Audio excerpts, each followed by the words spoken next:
નમસ્કાર વિદ્યાર્થી મિત્રો, વિડિયો લેક્ચરમાં આપનું હાર્દિક સ્વાગત છે. આપણે ફંક્શન્સ ભણીએ છીએ અને ફંક્શનની અંદર આપણે આજે આગળ વધીએ છીએ અને આજે આપણે વાત કરવાના છીએ ડિસ્ક્રાઇબિંગ ટાઈમ અથવા તો ટોકિંગ અબાઉટ ટાઈમ. આના લેંગ્વેજ એલિમેન્ટ્સ ઘણા બધા છે. જેવી રીતે આપણે શોવિંગ કોન્ટ્રાસ્ટ અથવા તો ઇન્ડિકેટિંગ કોન્ટ્રાસ્ટ, એના લેંગ્વેજ એલિમેન્ટ્સ ઘણા બધા હતા. મેં તમને કીધું જ્યારે પણ હું ફંક્શનનું નામ બોલું ને ત્યારે લેંગ્વેજ એલિમેન્ટ્સ તમારા મનમાં સ્પષ્ટપણે આવવા જોઈએ. દાખલા તરીકે હું એમ બોલ્યો કે શોવિંગ કોન્ટ્રાસ્ટ, તો તરત જ આમ લાઈન થવી જોઈએ. Though, although, even if, however, as, in spite of, despite. તો એક સાથે આપણે બોલી શકવા જોઈએ. But, yet, still. તો એવી જ રીતે આના લેંગ્વેજ એલિમેન્ટ્સ હું કહું એટલે આમ લાઈન થવી જોઈએ. આપણે એક પછી એક બધા આપણને યાદ રહેવા જોઈએ. તો આ બધા પ્રેપોઝિશન્સ છે. આ બધા કંઈ નવા પ્રેપોઝિશન નથી જે તમે અત્યારે ભણવાના છો, જે સમય દર્શાવે છે એ બધા શબ્દો. તો એક પછી એક આપણે દરેકનું સેન્ટેન્સ પહેલાં સમજતા જઈએ અને ભણતા જઈએ. તો ડિસ્ક્રાઇબિંગ ટાઈમ અથવા તો ટોકિંગ અબાઉટ ટાઈમ, તો આપણે અહીંયા એવા લેંગ્વેજ એલિમેન્ટ્સની વાત કરવાની છે જે સમયને સંબોધિત હોય, સમયની વાત કરતા હોય અથવા તો એવું વર્ણન કરતા હોય જે સમય સાથે લાગતું ઓળખતું હોય. તો પહેલાં તો આપણે વાત કરીએ સીન્સની. સીન્સનું ગુજરાતી થાય થી. સીન્સ શું દર્શાવે? ભૂતકાળનો વીતેલો ચોક્કસ સમય દર્શાવે. બરોબર યાદ રાખજો, સીન્સ છે એ ચોક્કસ સમય દર્શાવે. ચોક્કસ સમય કોને કહેવાય? દાખલા તરીકે 6 PM છે તો ચોક્કસ સમય થયો. 2010 છે, ચોક્કસ સમય થયો. તો આ ચોક્કસ સમય છે. 6 વાગ્યે 2010 બર્થડે, એનિવર્સરી, આ બધા ચોક્કસ સમય થયા. તો ચોક્કસ સમય દર્શાવવા માટે સિન્સનો ઉપયોગ થાય. દાખલા તરીકે આઈ હેવ બીન ટીચિંગ સિન્સ 2011. હું 2011થી ભણાવી રહ્યો છું. તો 2011 છે એ ચોક્કસ સમય છે, તો એના માટે મેં કેનો ઉપયોગ કર્યો? તો કે સિન્સનો ઉપયોગ કર્યો. બરોબર છે. તો સિન્સ એટલે દાખલા તરીકે મારે એવું કહેવું છે કે તમે 5 કલાકથી ભણી રહ્યા છો, તો હું શું કહીશ? તો હું એવું કહીશ કે યુ હેવ બીન લર્નિંગ. આપણે 5 કલાકથી, તો આ 5 કલાક છે એ શું થયું? તો કે સમયગાળો થયો. 5 વાગ્યાથી એવું કેવું હોય તો આપણે કેનો ઉપયોગ કરશું? સિન્સનો ઉપયોગ કરશું. તો હું એમ કહીશ કે you have been learning since 5 PM. તો 5 PM ચોક્કસ સમય છે, એટલા માટે કેનો ઉપયોગ કર્યો? આપણે સિન્સનો ઉપયોગ કર્યો. હવે હું એવું બોલ્યો હતો કે તમે 5 કલાકથી ભણી રહ્યા છો, તો આ 5 કલાક 5 hours છે. આ 5 કલાક એ શું છે? ચોક્કસ સમય નથી, એ સમયગાળો છે. સમયગાળો કોને કહેવાય? આ 1 મિનિટ છે ને, 1 મિનિટ એ પણ સમયગાળો છે, 5 કલાક એ પણ સમયગાળો છે, 5 વર્ષ એ પણ સમયગાળો છે. તો ભૂતકાળનો વીતેલો સમયગાળો દર્શાવવાનો હોય ત્યારે કેનો ઉપયોગ કરાય? ત્યારે સિન્સનો ઉપયોગ ન કરાય, ત્યારે ફોરનો ઉપયોગ કરાય. દાખલા તરીકે આ વાક્ય છે, હું 2011થી ભણાવું છું. એને બદલે મારે એવું કહેવું છે કે હું 9 વર્ષથી ભણાવું છું. તો હું શું કહીશ? તો કે એવું કહીશ કે I have been teaching for 9 years. તો ફોર છે એ શું દર્શાવે? સમયગાળો દર્શાવે, અને સિન્સ છે ચોક્કસ સમય દર્શાવે. બરોબર? મેં તમને હમણાં જ એક્ઝામ્પલ આપ્યું હતું કે તમે 5 કલાકથી ભણી રહ્યા છો, તો 5 કલાક એ સમયગાળો છે. તો હું શું કહીશ? તો હું એવું કહીશ કે you have been learning four 5 hours. અને મારે એવું કેવું છે કે તમે 5 વાગ્યાથી ભણી રહ્યા છો, તો હું એમ કહીશ કે you have been learning since 5 PM. Okay, તો તમને સમજાઈ ગયું હશે. ચોક્કસ સમય દર્શાવવા માટે સિન્સનો ઉપયોગ થાય અને સમયગાળો દર્શાવવા માટે ફોરનો ઉપયોગ થાય. એના પછી છે ટીલ. ટીલ એટલે શું થાય? જ્યાં સુધી ત્યાં સુધી. વેઇટ ટીલ આઈ કમ. જ્યાં સુધી હું આવું ત્યાં સુધી રાહ જુઓ. અનટીલ એના જેવું જ છે, પરંતુ અનટીલ છે એ નકાર ભાવાર્થ દર્શાવે છે. શું થાય? Don't go until I come. Don't go એટલે જતા નહીં. ક્યાં સુધી ન જતા? I come, until I come. તો આમાં ન આવું ત્યાં સુધી, હું ન આવું ત્યાં સુધી ન જતા. તો આ પણ જ્યાં સુધી ત્યાં સુધી એવું જ દર્શાવે, પરંતુ ટીલ છે હકાર ભાવાર્થ છે, અનટીલ નકાર ભાવાર્થ છે. સમય દર્શાવ્યું. પછી બિફોર. બિફોર એટલે પહેલાં. દાખલા તરીકે wash your hands before you take your meal. તમે તમારું જમવાનું લો એ પહેલાં તમારા હાથ ધોવો. તો મીલ છે ને એ આપણે સવારના બ્રેકફાસ્ટ માટે પણ વાપરી શકીએ, બપોરના લંચ માટે પણ વાપરી શકીએ, અને રાતના ડિનર માટે પણ વાપરી શકીએ. કોમન શબ્દ છે મીલ. જેવી રીતે ગુજરાતીમાં ભોજન છે કોમન શબ્દ છે, એવી રીતે. તો બિફોર એટલે પહેલાં. બરોબર? બિફોર છે એ સ્થળ પણ દર્શાવે છે. અને બિફોર છે એ સમય પણ દર્શાવે છે. તો સમયના સંદર્ભમાં પહેલાં એવું અહીંયા દર્શાવે છે. પછી આફ્ટર એ સ્થળ પણ દર્શાવે છે. આફ્ટર છે એ સ્થળ પણ દર્શાવે છે અને અહીંયા આફ્ટર છે એ શેના માટે વપરાણું છે? સમય દર્શાવવા માટે. આફ્ટર જ્યારે સ્થળ દર્શાવે ને ત્યારે એને એડવર્બ ક્લોઝ ઓફ પ્લેસ કહેવાય અને સમય દર્શાવે ત્યારે એને એડવર્બ ક્લોઝ ઓફ ટાઈમ કહેવાય. એ જવા દો, આપણને ન સમજાય એડવર્બ ક્લોઝ ઓફ પ્લેસ કે ટાઈમ, એ અલગ વસ્તુ છે, જવા દો, એ આપણે કંઈ કામનું પણ નથી. પણ આપણે એટલું સમજવાનું છે અત્યારે અહીંયા કે આફ્ટર છે એ સમય દર્શાવે. દાખલા તરીકે બપોર પછી કોઈ તમારા ક્લાસમાં આવે કોઈ ટીચર, તો તમે શું કહો? Good afternoon. તો આફ્ટરનૂન કહો ને, કારણ કે નૂન છે એ સમય છે અને સમયના સંદર્ભમાં તમે આફ્ટર વાપર્યું. વાક્ય શું છે? I will visit your home after 5 PM. હું 5 વાગ્યા પછી તમારા ઘરની મુલાકાત લઈશ. તો 5 વાગ્યા સમય છે, કેના દ્વારા દર્શાવ્યું? આફ્ટર દ્વારા. પછી છે વેન. વેન એટલે શું થાય? તો કે જ્યારે, ત્યારે. બે ક્રિયાઓ, જ્યારે એક ક્રિયા થઈ કે તરત જ બીજી ક્રિયા થઈ, એવું દર્શાવવા માટે આપણે વેનનો ઉપયોગ કરીએ. When the sun rises in the East birds fly from there nest. જ્યારે સૂર્ય પૂર્વમાં ઉગે છે ત્યારે પક્ષીઓ પોતાના માળામાંથી ઉડે છે. તો જેવી એક ક્રિયા થાય કે તરત જ બીજી ક્રિયા થાય, એવું દર્શાવવા માટે વેન વપરાય. બરોબર? તો ક્યારે પક્ષીઓ છે પોતાના માળામાંથી ઉડે? જ્યારે સૂર્ય પૂર્વમાં ઉગે. બરોબર? તો સમય દર્શાવ્યું અલ્ટિમેટલી. પછી વેન એવર. વેન એવર એટલે શું થાય? તો કે જ્યારે પણ. Call me when ever you need my help. જ્યારે પણ તમારે મારી હેલ્પની જરૂર પડે ત્યારે મને બોલાવો, મને ફોન કરો. તો કયા કયા આપણે આ પેજ ઉપર જોયા? તો કે સિન્સ ચોક્કસ સમય દર્શાવે, ફોર સમયગાળો દર્શાવે, ટીલ જ્યાં સુધી ત્યાં સુધી, અનટીલ જ્યાં સુધી ત્યાં સુધી પણ નકાર અર્થમાં, બિફોર એટલે પહેલાં, આફ્ટર એટલે પછી, વેન એટલે જ્યારે ત્યારે અને વેન એવર એટલે જ્યારે પણ. આગળ પૂરા નથી થતા. વાઇલ એટલે જ્યારે ત્યારે. તો તમે કહેશો કે સાહેબ વેન એટલે પણ જ્યારે ત્યારે થાય અને વાઇલ એટલે પણ જ્યારે ત્યારે થાય, તો બે વચ્ચે ડિફરન્સ શું? વેન અને વાઇલ વચ્ચે શું ડિફરન્સ? આમ જુઓ તો કંઈ ડિફરન્સ નથી અને આમ જુઓ તો ડિફરન્સ છે પણ ખરો. વાઇલ છે ને, વાઇલ, એ વાઇલનો ઉપયોગ મોટે ભાગે ચાલુ કાળમાં થાય અને ખાસ કરીને ચાલુ ભૂતકાળની અંદર. હવે આપણે ટેન્સ છે અત્યારે ભણ્યા નથી, તમે ભણીને આવ્યા જ છો, આપણે જોશું. પરંતુ ચાલુ ભૂતકાળ એટલે શું? તો કે જે વાક્યમાં વોઝ અથવા તો વેર અને એની સાથે વર્બનું, ક્રિયાપદનું આઈએનજી વાળું રૂપ હોય એને કેવો કાળ આપણે કહેશું? તો કે ચાલુ ભૂતકાળ. તો વાઇલ જે વાક્યમાં વપરાયું હોય, બે વાક્ય હશે, આ પહેલું વાક્ય છે, આ પહેલું વાક્ય છે અને આ બીજું વાક્ય છે. તો વાઇલ જે વાક્યમાં હશે એ મોટે ભાગે કયા કાળનું હશે? તો કે ચાલુ ભૂતકાળનું. અને વેન જે વાક્યમાં હોય ને, વેન, એ વાક્ય છે એ સાદા કાળનું હોય. વેનવાળું વાક્ય સાદા કાળનું હોય, સાદા વર્તમાન કાળનું, સાદા ભૂતકાળનું. અને વાઇલવાળું વાક્ય કયા કાળનું હોય? તો કે ચાલુ કાળનું. ખાસ કરીને એમાંય પણ ખાસ કરીને કયા કાળનું હશે? ચાલુ ભૂતકાળનું. તો આ બે વચ્ચેનો ડિફરન્સ છે. While I was crossing the road. જ્યારે હું રોડ ક્રોસ કરી રહ્યો હતો, આઈ સો ગ્રીન સ્નેક. તો મેં એક ગ્રીન સ્નેક જોયો. તો મેં ક્યારે ગ્રીન સ્નેક જોયો? તો કે હું રોડ ક્રોસ કરી રહ્યો હતો ત્યારે. તો વાઇલ શું દર્શાવે? જ્યારે ત્યારે. પણ વાઇલ છે એ કયા કાળમાં વપરાય? મોટે ભાગે ચાલુ ભૂતકાળમાં. ચાલુ ભૂતકાળ એટલે વોઝ અથવા વેરની સાથે ક્રિયાપદનું આઈએનજી વાળું રૂપ. એના પછી છે એઝ સૂન એઝ અને no sooner than. As soon as એવું છે કે એ જ્યારે બે વાક્યોને જોડે ત્યારે બીજા વાક્યની પહેલાં કોઈ જ શબ્દ નથી વપરાતો. પણ નો સુનર જ્યારે બીજા બે વાક્યને જોડે ત્યારે બીજા વાક્યની પહેલાં શું વપરાય?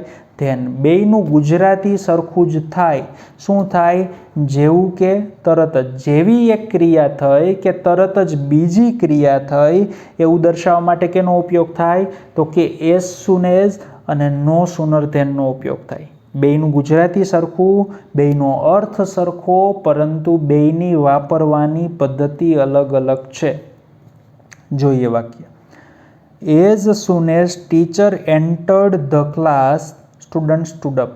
જેવા ટીચર ક્લાસમાં એન્ટર થયા કે વિદ્યાર્થીઓ ઊભા થયા. બીજી એક બાબત, એન્ટર એવું ક્રિયાપદ છે કે જેના પછી ઇન વપરાતું નથી. એન્ટરનો મતલબ જ માં પ્રવેશ કરવો થાય. તો એવું ન કહેવાય teacher entered in the class. Enter પછી પ્રેપોઝિશનનું ઓમિશન થાય, મતલબ કે પ્રેપોઝિશન વપરાય નહીં. ખાસ યાદ રાખજો, કોઈ પણ બુકમાં તમે એન્ટર પછી ઇન જુઓ તો સમજવાનું કે આ ખોટું છે, કે એન્ટર પછી ઇનટુ જુઓ તો સમજવાનું કે આ ખોટું છે.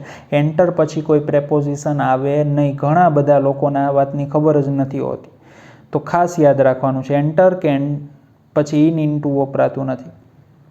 જોઈએ, as soon as teacher entered the class student stood up. જેવા ટીચર ક્લાસમાં એન્ટર થયા કે વિદ્યાર્થીઓ ઊભા થયા, શું દર્શાવે? જેવી એક ક્રિયા થઈ કે તરત જ બીજી ક્રિયા થઈ એવું દર્શાવે. તો એઝ સુન એઝ વાક્યની શરૂઆતમાં વપરાણું. બીજા વાક્ય, આ બીજું વાક્ય છે, એની પહેલાં કોઈ શબ્દ વપરાયો નહીં. હવે આ જ વાક્યમાં આપણે નો સુનર વાપરવું હોય તો કઈ રીતે વાપરવું પડે, બરોબર સમજજો. આ વાક્ય હશે ને એઝ સુન એઝ વાળું, એ વાક્ય મોટે ભાગે સાદા ભૂતકાળનું હશે. કયા કાળનું હશે? સાદા ભૂતકાળનું. આપણે ટેન્સ નથી ભણ્યા, પણ એક બાબત ક્લિયર કરી દઉં કે સાદા ભૂતકાળનું વાક્ય હશે. હવે તમારે શું વાપરવાનું છે? નો સુનર. તો નો વાપરીને તમે આ વાક્યને કેવું બનાવી દો છો? નકાર. જ્યારે સાદા ભૂતકાળનું વાક્ય નકાર બને ત્યારે અચૂકપણે એમાં તમારે શેનો ઉપયોગ કરવો પડે? ડીડનો ઉપયોગ કરવો પડે. અને ડીડ વપરાય એટલે ક્રિયાપદનું કેવું રૂપ આવી જાય? મૂળ રૂપ આવી જાય. બરોબર યાદ રાખજો. તો આ બેયમાં શું ડિફરન્સ છે? આ વાક્યમાં નો સુનર વાપર્યું એટલે પહેલું કામ આપણે કરવાનું ડીડ વાપરવાનું, બીજું કામ કરવાનું જે ક્રિયાપદનું ભૂતકાળનું રૂપ હોય એને બદલે આપણે ક્રિયાપદનું કેવું રૂપ વાપરી દેવાનું? મૂળ રૂપ કરવાનું, V1 કરવાનું. શું કામ એને? કારણ કે ડીડની સાથે ક્રિયાપદનું કેવું રૂપ વપરાય? મૂળ રૂપ. તો no sooner did teacher enter the class student stood up. તો આનું ગુજરાતી પણ સરખું જ થાય. જેવા ટીચર ક્લાસમાં એન્ટર થયા કે તરત જ વિદ્યાર્થીઓ છે એ ઊભા થયા. બરોબર. તો નો એઝ સુન એઝ અને નો સુનર વાપરવામાં ખાસ ધ્યાન રાખવાનું છે કે નો સુનર વપરાય, નો સુનર પછી ડીડ આવે છે અને ક્રિયાપદનું મૂળ રૂપ આવે છે, અને બીજા વાક્યની પહેલાં શું આવે છે? ધેન. નોંધ કરીને લખી લેજો, નોટ કરીને. શું લખવાનું છે? નો સુનર પછી ડીડ વપરાય, ક્રિયાપદનું મૂળ રૂપ આવે અને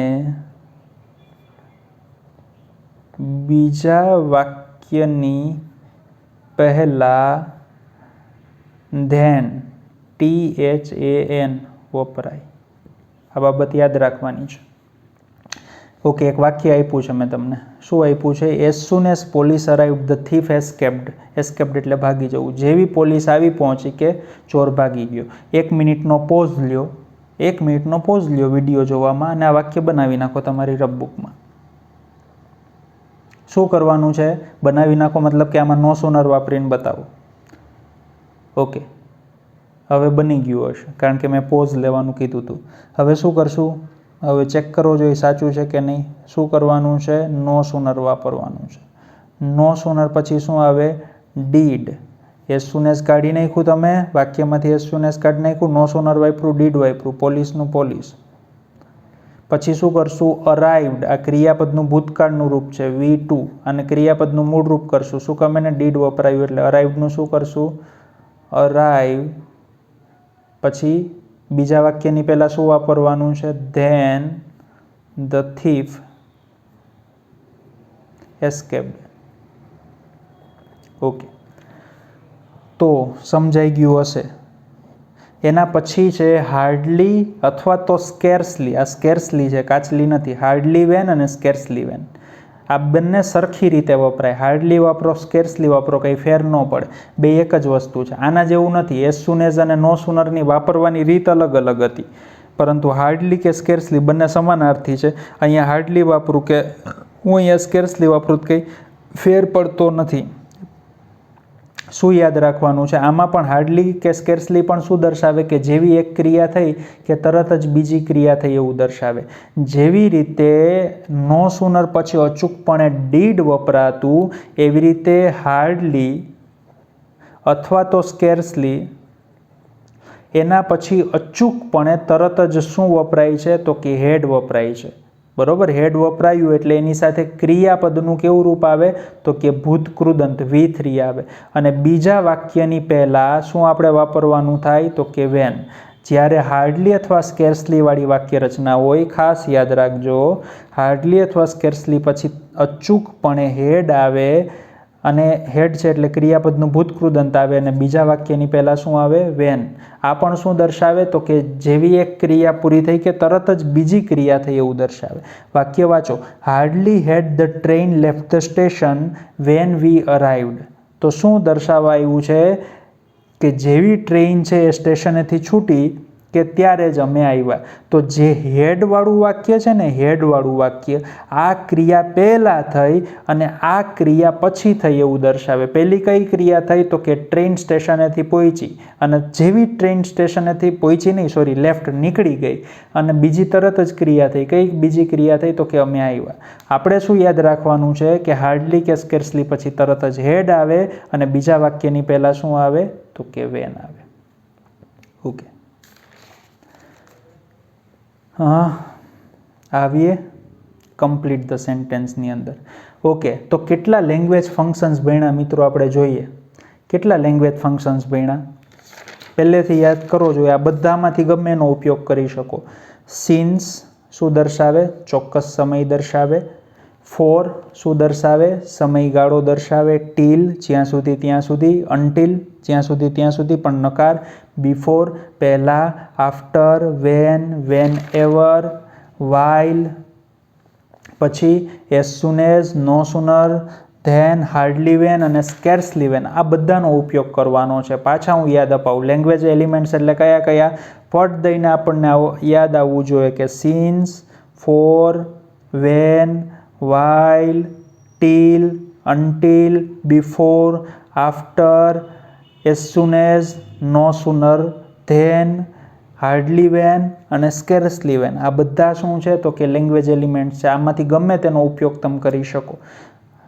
વાઇલ હી વોઝ રીડિંગ, જ્યારે તે વાંચી રહ્યો હતો. આપણે બીજું વાક્ય કમ્પ્લીટ ધ સેન્ટેન્સ છે, ઓલરેડી વાઇલ આપી દીધું છે. આપણે બીજું વાક્ય પૂરું કરવાનું. મેં તમને કીધું હતું વાઇલ સાથે કયો કાળ હોય તો કે ચાલુ ભૂતકાળ. વોઝ વેર વત્તા VING છે કે નહીં? તો આપણે વાક્ય પૂરું કરીએ. While he was reading a book I went to his home. While he was reading a book, I went to his home. જ્યારે હું તેના ઘરે ગયો ત્યારે એ બુક વાંચી રહ્યો હતો, અથવા તો જ્યારે તે બુક વાંચી રહ્યો હતો ત્યારે હું તેના ઘરે ગયો. બરોબર. એના પછી બીજું વાક્ય, ખાલી જગ્યા વી સ્ટૂડ અપ, અમે ઊભા થયા. આમાં બધું વાપરી શકો. આમાં તમારી પાસે ફ્રીડમ છે, કોઈ પણ વાપરી શકો. When, while, as soon as, no sooner, before, after, કંઈ પણ વાપરી શકો. આપણે વાપરીએ.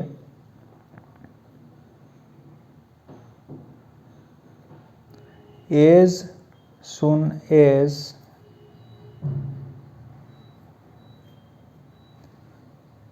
the principal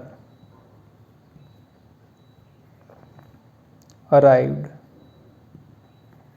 As soon as the principal arrived, we stood up. જેવા પ્રિન્સિપાલ આવ્યા કે તરત જ અમે ઊભા થયા.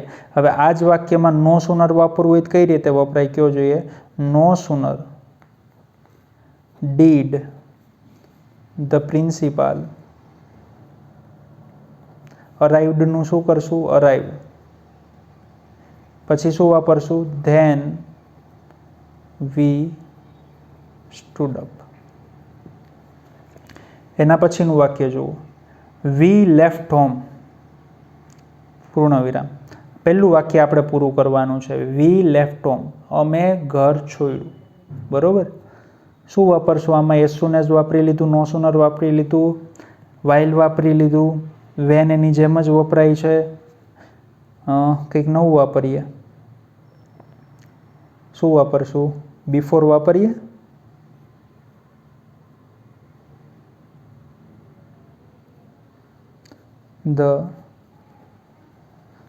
The guest had arrived before we left home. તો આનું ગુજરાતી શું થાય? The guest had arrived before we left home. અમે ઘર છોડ્યું એ પહેલાં ગેસ્ટ આવી ગયા હતા. હેડવાળી ક્રિયા પહેલાં થઈ ને પછી થઈ, બરાબર, તો સમય દર્શાવ્યો. એના પછી the teacher had left the class. The teacher had left the class before bell rang. The teacher had left the class before the bell rang. Bell વાગ્યો એ પહેલાં ટીચરે ક્લાસ છોડી દીધો હતો. તો હેડવાળી ક્રિયા છે એ પહેલાં થઈ. Van ever.